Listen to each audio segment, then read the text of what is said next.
യേശുവിൽ ഏറ്റവും പ്രിയപ്പെട്ടവരെ, വളരെ സന്തോഷത്തോടെയാണ് ഡെയിലി ബ്ലെസ്സിങ്ങിലൂടെ ദൈവവചനം നിങ്ങളുടെ അടുത്തേക്ക് സ്നേഹത്തോടെ പ്രാർത്ഥനയോടെ എത്തിക്കുന്നത്. നിങ്ങൾ ഓരോരുത്തരും നൽകുന്ന സ്നേഹത്തിനും പ്രാർത്ഥനയ്ക്കും പ്രോത്സാഹനത്തിനും ഒക്കെയും ദൈവനാമത്തിൽ നന്ദിയും സ്നേഹവും ബഹുമാനവും ഒക്കെ അറിയിക്കുകയാണ്. ഈ വചനം നിങ്ങൾ കേൾക്കുന്നു എന്ന് മാത്രമല്ല, അനേകരുടെ ജീവിതത്തിൽ ഒരു വെളിച്ചമായി ഈ വചനത്തെ കൊടുക്കുന്നവർ കൂടിയാണ് നിങ്ങൾ ഓരോരുത്തരും. ദൈവം നിങ്ങളെ സമർത്ഥമായിട്ട് അനുഗ്രഹിക്കട്ടെ. ഈ വചനം നിങ്ങൾ കേൾക്കുമ്പോൾ നിങ്ങളുടെ ജീവിതത്തോട് ദൈവം സംസാരിക്കുന്ന അനുഭവം ഉണ്ടാകട്ടെ. ജീവിതത്തിൽ സംസാരിക്കുന്ന ദൈവാനുഭവം മാത്രമല്ല, ജീവിതത്തിൽ ദൈവം ഇടപെടുന്ന അനുഭവം കൂടി ഉണ്ടാകട്ടെ. യാദൃശ്ചികമാണെങ്കിലും ഒരാൾ സംസാരിച്ചപ്പോൾ പറഞ്ഞൊരു വാക്ക് ഞാൻ ഓർക്കുവാണ്. നാം ഒരു നന്മ ചെയ്താൽ, നാം ഒരാളോട് സത്യസന്ധമായി അവരുടെ കണ്ണുനീർ തുടയ്ക്കാൻ കാരണമായൊരു കാര്യം ചെയ്താൽ, നാം ഒരാളെ സത്യസന്ധമായി ആശ്വസിപ്പിച്ചാൽ, വാടി നിൽക്കുന്ന അവരുടെ ജീവിതത്തിനൊരു തണൽ കൊടുത്താൽ, ആ വ്യക്തി എന്നോട് പറഞ്ഞത് ഇങ്ങനെയാണ്: ദൈവം നമ്മളുടെ അടുത്തു നിൽക്കും, ദൈവം നമ്മുടെ അടുത്ത് വരാൻ അത് കാരണമാകുന്നു. ഒരാളുടെ കണ്ണുനീർ തുടച്ചാൽ, നമ്മൾ ഒരാളെ വാടി നിൽക്കുന്ന ഒരാൾക്ക് തണലാകാൻ കഴിഞ്ഞാൽ, ഒരു വെളിച്ചമാകാൻ കഴിഞ്ഞാൽ, ദൈവനാമത്തിൽ ചില കാര്യങ്ങൾ ദൈവസ്നേഹത്തിൽ ചെയ്താൽ ദൈവം നമ്മുടെ അടുത്തു വരാൻ കാരണമാകുന്നു. ദൈവം നമ്മളോട് ഏറ്റവും അടുത്ത് വരാൻ അത് കാരണമാവും. കാരണം അത് ദൈവത്തിൻ്റെ കാര്യമാണ് നമ്മൾ ചെയ്തത്. നിങ്ങൾ കേൾക്കുന്ന ഈ വചനം പലരുടെയും ജീവിതത്തിൽ അയച്ചു കൊടുക്കുന്നതൊരു പുണ്യമാണ്. പലരുടെയും കണ്ണുനീർ തുടയ്ക്കാൻ അത് കാരണമാവും. ജീവിതത്തിന് അത് ആശ്വാസമാവും, തണലാവും. അങ്ങനെ ചെയ്യുമ്പോൾ എന്താ പ്രത്യേകത? ദൈവം എൻ്റെ ഏറ്റവും അടുത്ത് വരും, എൻ്റെ കുടുംബത്തോട് ഏറ്റവും അടുത്ത് വരും. ഇന്ന് പ്രാർത്ഥനയോടെ ദൈവവചനം നമ്മൾ കേൾക്കുകയാണ്. ശ്രദ്ധയുള്ളൊരു മനസ്സോടെ പ്രാർത്ഥനയോടെ ഇരിക്കാം. 1 രാജാക്കന്മാരുടെ പുസ്തകം 18-ാം അധ്യായം 22 മുതലുള്ള വാക്യമാണ്. അവിടെ ഏലിയ പ്രവാചകനെയാണ് കാണുന്നത്. ഏലിയ 1 രാജാക്കന്മാരുടെ പുസ്തകം 18-ാം അധ്യായം 22-ാമത്തെ വാക്യം. ഏലിയ വീണ്ടും ജനത്തോട് പറഞ്ഞു, കർത്താവിൻ്റെ പ്രവാചകന്മാരിൽ ഞാൻ മാത്രമേ ശേഷിച്ചിട്ടുള്ളൂ. ഞാൻ ഒറ്റയ്ക്കേ ഉള്ളൂ, ഞാൻ മാത്രമേ ഉള്ളൂ. ബാലിനാകട്ടെ 450 പ്രവാചകന്മാരുണ്ട്, 450 പേരുണ്ട് അപ്പുറത്ത്. ഞാൻ ഒറ്റയ്ക്കേ ഉള്ളൂ, ഞാൻ മാത്രമേ അവശേഷിച്ചിട്ടുള്ളൂ. 23-ാമത്തെ വാക്യം. ഞങ്ങൾക്ക് 2 കാളകളെ തരുവിൻ, ഒന്നിനെ അവർ കഷ്ണങ്ങളാക്കി വിറകിന്മേൽ വയ്ക്കട്ടെ, തീ കൊളുത്തരുത്. മറ്റേതിനെ ഞാനും ഒരുക്കി വിറകിന്മേൽ വയ്ക്കാം, തീ കൊളുത്തുകയില്ല. നിങ്ങൾ നിങ്ങളുടെ ദൈവമായ കർത്താവിൻ്റെ നാമം വിളിച്ചപേക്ഷിക്കുവിൻ. ഞാൻ എൻ്റെ കർത്താവിൻ്റെ നാമം വിളിച്ചപേക്ഷിക്കാം. അഗ്നി അയച്ച് പ്രാർത്ഥന കേൾക്കുന്ന ദൈവമായിരിക്കും യഥാർത്ഥ ദൈവം. ആർക്കും മനസ്സിലാവുന്ന വിധത്തിലാണ് ഞാനിത് വായിച്ചത്. നിങ്ങൾക്കത് മനസ്സിലായി എന്ന് വിചാരിക്കുന്നു. ഏലിയ പറഞ്ഞു, കർത്താവിൻ്റെ പ്രവാചകന്മാരിൽ ഞാൻ മാത്രമേ ഉള്ളൂ, ഞാൻ ഒറ്റയ്ക്കേ ഉള്ളൂ. നിങ്ങളുടെ ദൈവം ബാലാണ്, 450 പ്രവാചകന്മാർ നിങ്ങൾക്കുണ്ട്. ഒരു കാര്യം ചെയ്യ്, നമുക്കൊരു ബലി അർപ്പിക്കാം. 2 കാളകളെ എനിക്ക് തരിക. ഒരു കാളയെ കൊന്ന് കഷ്ണങ്ങളാക്കി ഞാനൊരു ബലിപീഠത്തിൽ വയ്ക്കാം. നിങ്ങളും ഒരു കാളയെ കൊന്ന് ബലിപീഠത്തിൽ വയ്ക്ക്. എന്നിട്ട് നിങ്ങൾ പ്രാർത്ഥിക്കുക. അഗ്നി അയച്ച് തീ കൊളുത്തരുത്. നമ്മളായിട്ട് തീയൊന്നും കൊളുത്തണ്ട. സ്വർഗത്തിൽ നിന്ന് തീ ഇറങ്ങി ആ ഏത് ബലിവസ്തുവാണോ സ്വീകരിക്കുന്നത്, ആ ദൈവമാണ് യഥാർത്ഥ ദൈവം. അവർ സമ്മതിച്ചു. അങ്ങനെ അവർ ചെയ്തു. 25-ാമത്തെ വാക്യം. ബാലിൻ്റെ പ്രവാചകന്മാരോട് ഏലിയ പറഞ്ഞു, ആദ്യം നിങ്ങൾ ബലിയർപ്പിച്ചോ, കാളയെ ഒരുക്കിക്കൊള്ളുക. അങ്ങനെ ചെയ്തു. 26-ാമത്തെ വാക്യം, അവർ കാളയെ ഒരുക്കി പ്രഭാതം മുതൽ മധ്യാഹ്നം വരെ ബാൽദേവ ഞങ്ങളുടെ അപേക്ഷ കേൾക്കണമേ എന്ന് വിളിച്ചപേക്ഷിച്ചു. പ്രതികരണമുണ്ടായില്ല, ആരും ഉത്തരം നൽകിയില്ല. ബലിപീഠത്തിന് ചുറ്റും അവർ ഉറഞ്ഞു തുള്ളിക്കൊണ്ടിരുന്നു, ഒന്നും നടന്നില്ല. 28-ാമത്തെ വാക്യം, അപ്പോൾ അവർ ശബ്ദമുയർത്തി വിളിച്ചു, ആചാരമനുസരിച്ച് വാളുകൊണ്ടും കുന്തം കൊണ്ടും തങ്ങളെ തന്നെ മുറിവേൽപ്പിച്ചു, രക്തം ഒഴുക്കി.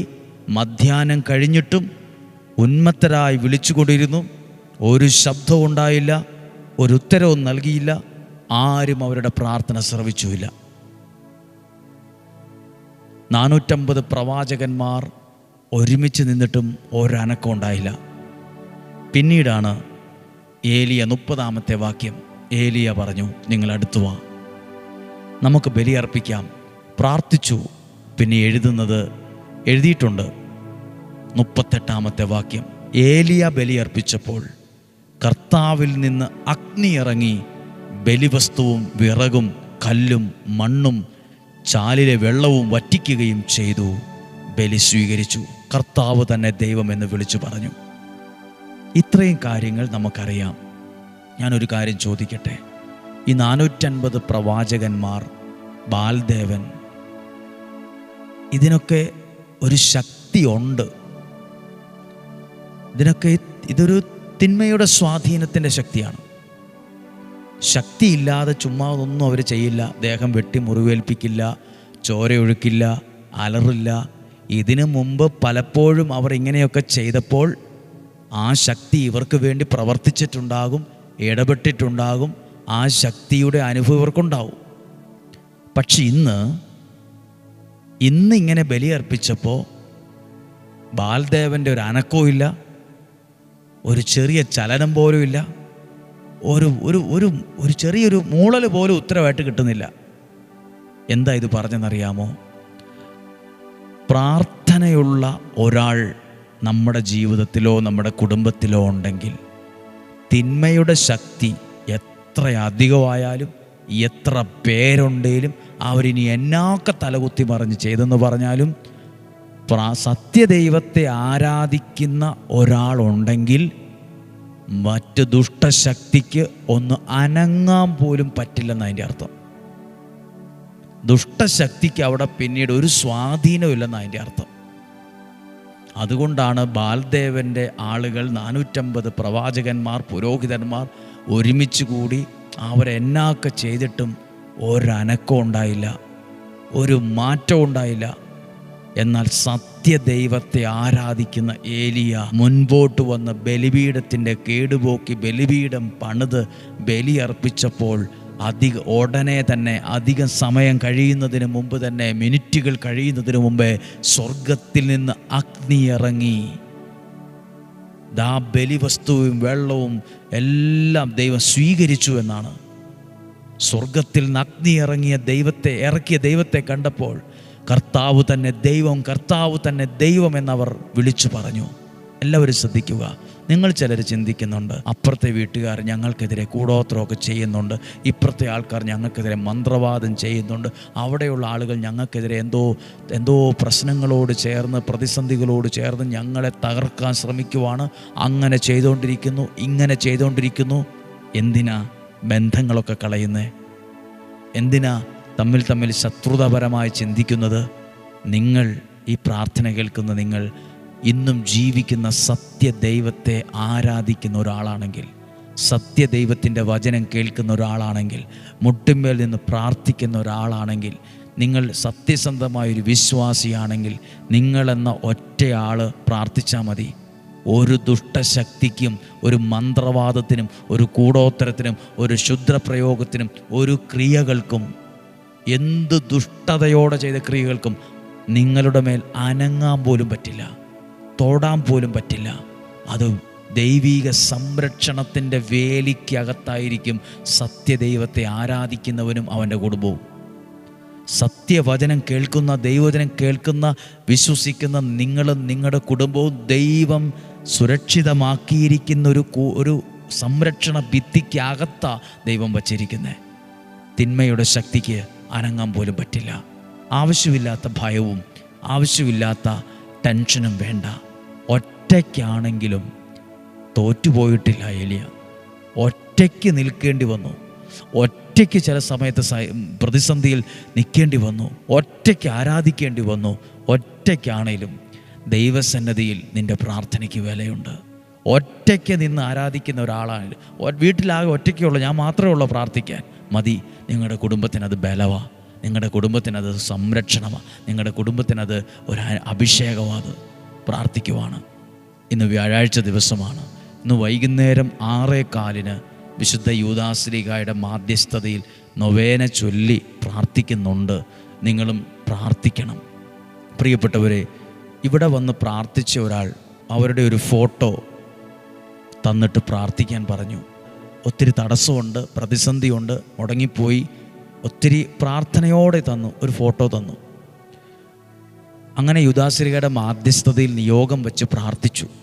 അതേ ഫോട്ടോ അവർ മാട്രിമോണിയിൽ കൊടുത്തു. അവർ ഇന്നലെ ഒരു സാക്ഷ്യമായിട്ട് പറഞ്ഞത് ഇങ്ങനെയാണ്: നിയോഗം സമർപ്പിച്ച് ആ വിശുദ്ധ യൂദാശ്ലീഹായുടെ മാധ്യസ്ഥതയിൽ നിയോഗം സമർപ്പിച്ച് പ്രാർത്ഥിക്കാൻ ഏൽപ്പിച്ച ആ ഫോട്ടോ തന്നെയാണ് മാട്രിമോണിയിൽ കൊടുത്തത്. അതൊരു നല്ല കുടുംബത്തിലെ ആളുകൾക്ക് ഇഷ്ടമായി. നല്ലൊരു വിവാഹം അടുത്തു വന്നു, തീരുമാനമായി, ദൈവാനുഗ്രഹമായിട്ട് അത് നടക്കാൻ പോകുന്നു. നമ്മൾ പ്രാർത്ഥനയ്ക്ക് ഉത്തരവുണ്ട്. നിങ്ങൾ ഭവനങ്ങളിലിരുന്ന് പ്രാർത്ഥിക്കുക. അനുഗ്രഹമാണ്. ഇവിടെയും വിശുദ്ധ കുർബാന വൈകുന്നേരം 5 മണിക്ക് ശേഷം നൊവേന ചൊല്ലി പ്രാർത്ഥിക്കും. ചുറ്റുവട്ടത്തുള്ളവരും ദേശത്തുള്ളവരും ദൂരെ നിന്നുള്ളവരൊക്കെ ആ നൊവേനയിലും കുർബാനയിലും ആരാധനയിലും വ്യാഴാഴ്ചകളിൽ പങ്കെടുക്കാൻ തന്നെ വരുന്നുണ്ട്. പ്രാർത്ഥിക്കുവാണ്. നമ്മുടെ കർത്താവ് ഈശോ മിശിഹായുടെ കൃപയും പിതാവായ ദൈവത്തിൻ്റെ സ്നേഹവും പരിശുദ്ധാത്മാവിൻ്റെ സഹവാസവും നിങ്ങളോടുകൂടെ ഉണ്ടായിരിക്കട്ടെ. രോഗങ്ങൾ, അപകടങ്ങൾ, ദുർമരണങ്ങൾ, മൂപ്പെത്താത്ത മരണങ്ങൾ, ചതികളിൽ നിന്നും വഞ്ചനയിൽ നിന്നും നിരാശയിൽ നിന്നും കുറ്റബോധത്തിൽ നിന്നും ഞങ്ങളെ സൂക്ഷിക്കണമേ. ഇന്ന് കേട്ട ആ വചനം മറക്കാതിരിക്കുക. ഏലിയ ഒറ്റയ്ക്കായിരുന്നെങ്കിലും ജയിച്ചത് 450 പേരല്ല, ജയിച്ചത് ദൈവനാമത്തിൽ ഒറ്റയ്ക്ക് നിന്ന ഏലിയയാണ്. നിങ്ങളെ ദൈവം സമർത്ഥമായിട്ട് അനുഗ്രഹിക്കട്ടെ, സംരക്ഷിക്കട്ടെ. ദീർഘായുസ്സോ ആരോഗ്യവും സമാധാന ഐശ്വര്യവും തരട്ടെ. ഒരു കുറവും വരില്ല. എല്ലാം ഭംഗിയായിട്ട് നടക്കും. നിങ്ങൾ തോറ്റുപോകാൻ ദൈവം ഇടവരുത്തിയല്ല. ഇന്ന് പ്രാർത്ഥിക്കുന്ന പ്രാർത്ഥനകൾക്കെല്ലാം ഉത്തരം കിട്ടും.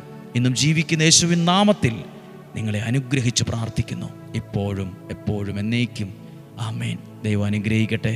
വളരെ നല്ലൊരു ദിവസം നിങ്ങൾക്ക് ആശംസിക്കുന്നു. നാളെയും 5:30 ഒരുമിച്ച് കാണുന്നതുവരെ സ്വർഗത്തിലെ ദൈവം എന്നെയും നിങ്ങളെയും സൂക്ഷിക്കട്ടെ.